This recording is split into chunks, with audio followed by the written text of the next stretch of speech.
All right. What's up? It's me. Today is 3 weeks, day 21, sober, right? Part of me is a little upset. I feel like deep down in a militant sense, I can't even really say that anymore, man. But I guess technically it's still true because I haven't done any drugs, I haven't smoked any weed, I haven't done anything like that. You know what I've done? I've been prescribed something for 30 days. So I told you in my last video, I had an elevated heart rate, right? Elevated blood pressure, right? Well, I went into the doctor. She seemed a little freaked out. Maybe my multivariate situation was a lot for her to process. But seeing her freaked me out a little bit, I won't lie. So I might have marked as a little extra anxious, but especially because in a doctor's office, I might get a little anxious anyway. But she prescribed me a beta blocker, right? A low dose of a beta blocker. I'm pretty sure she did that as an anxiety medication, as an anti-anxiety. So based on my research, when you are withdrawing from particularly marijuana and weed products, the worst part of the withdrawal is going to be about halfway through. It peaks, just like a mountain. So I have reason to believe I'm about at that halfway point. So I'm going to probably be looking at about a 6 or 7 week detox withdrawal process. Today is week 3, and it seems about, hopefully it doesn't get worse, but it seems like that was what was going on. It became a little too much for me to rock with on my own. My resting heart rate was about 110, 108. My blood pressure was 130 something over, I forget the bottom number. And the doctor was freaked out enough to put me on a beta blocker. So I'm on that right now. It's a 25 milligrams of metoprolol or something it's called. I'm supposed to take it once a day when I wake up. It's the lowest dose they can give for it. She wants me to take Lexapro in 6 weeks, but I'm not going to based on my research and my understanding of it. No disrespect to anybody who gets relief from that. But drugs got me into this position, so I want to find something else to get me out of it. Based on my research, people have good results with EMDR therapy, which as far as I understand it is basically a form of hypnosis. And things like the Calm app or meditation or mindfulness or something like that, right? So I really want to try that first, and I want that to work for me. I'm eating a meal right now, so pardon me.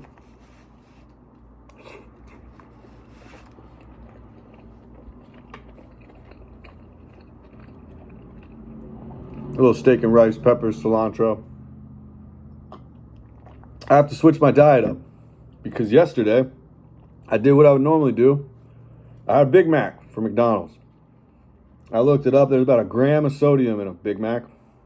After I ate that shit, it was like I didn't even have the beta blocker in my system. My heart rate went up right back to where it was, started pounding hard again. I looked it up. Apparently high amounts of sodium counteract beta blockers, fuck with the heart. So I got to adjust my entire diet, at least for the next 30 days while I'm on this shit, and make some changes. So hopefully the changes I can make to my lifestyle will give me the relief and the comfort that I need to finish this process. Because the thing that I've noticed is, I believe this is temporary. I've done some research, and when a lot of people quit weed, they feel exactly like I feel right now. And everybody says this, but I smoked a lot more weed than most people. You know what I mean? I got to the point where I was consuming grams of THC a day, eating grams of THC through edibles, smoking quarters, half ounces of very strong medical weed daily. You know what I mean? I'm sure anybody who's been anywhere near me in the last few years knows what the fuck I'm talking about. Basically been a walking, bong or whatever the fuck you want to call it. Got to the point I was smoking so much, my body odor, my sweat started to smell like a strain of weed. I'm not even kidding. But I'm 21 days, 3 weeks, haven't taken a hit, haven't taken a bite of an edible, nothing. And I have reason to believe that's doing a little more even than the whole steroid thing. But they're probably combining with each other, if I had to guess. And the thing that's really happening is my underlying PTSD that I probably use that to self-medicate on is reemerging. It's coming back out. And I got to really deal with that and find ways that are non-chemical to treat that. So I'm eating cleaner, drinking water, no blood of my enemies today. And I got this for myself as a little detox gift. So I looked it up, and video games do help with anxiety, do help with PTSD. I don't know if I'm in for days of this, weeks of this, or months of this. So one thing that I'm going to do is give myself the wiggle room to enjoy my goddamn self. You know what I mean? So I don't have a profound message today. I don't have the fountain of youth to give you a sip of. I don't have the droplets of wisdom from above or below, wherever you get them from. It's just an update on me, my life, day 21, the battle of sobriety, right? Even though some part of me feels like I already folded a little bit, and that I got to check my ego and recognize that a little help with something like a beta blocker isn't the same thing as getting high again, right? Even if I feel some relief from it.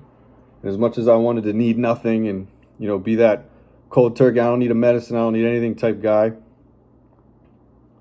it feels like it's helping. And as much as I'm concerned that it's just setting me up for another rebound, or withdraw or come off, I've done enough research, and it takes about 6 months for the human body to adapt to a beta blocker.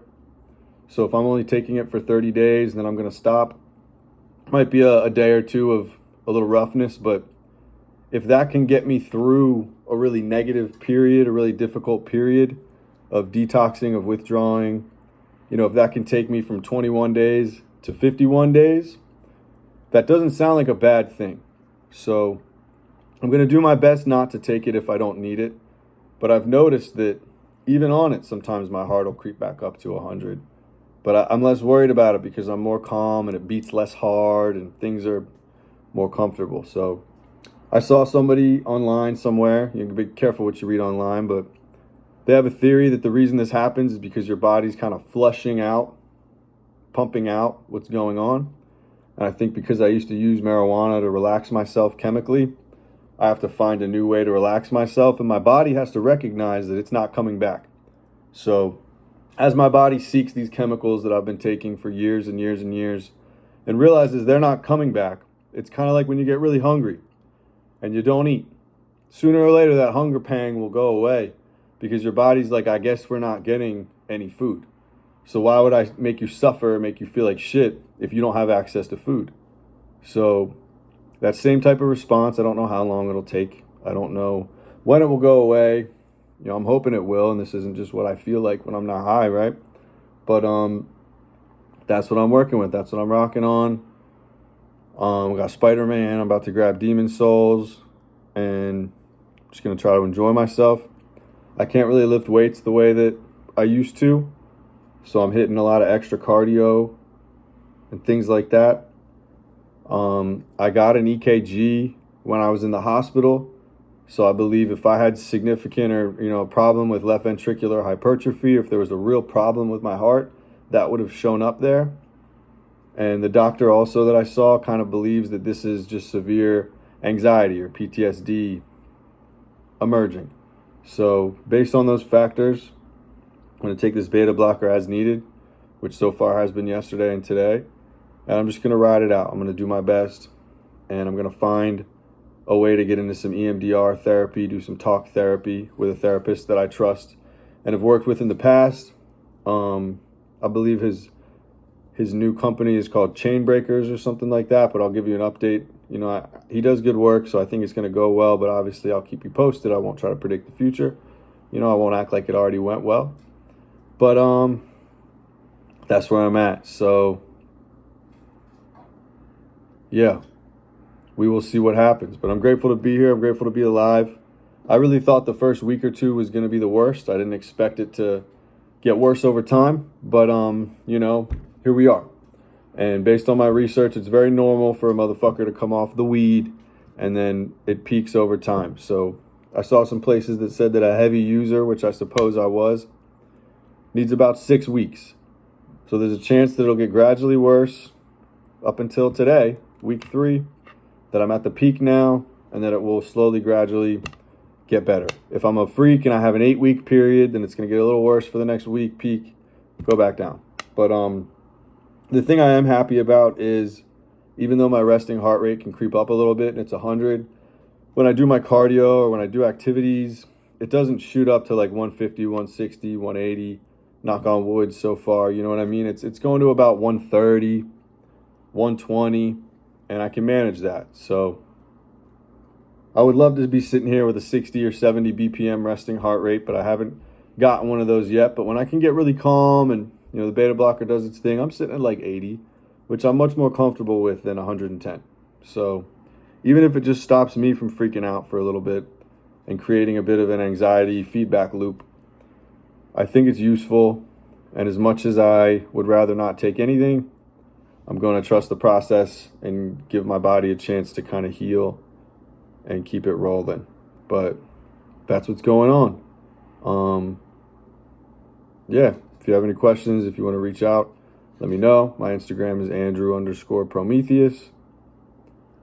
I'll read your message. I'll reply. That's all I got today. Prometheus out.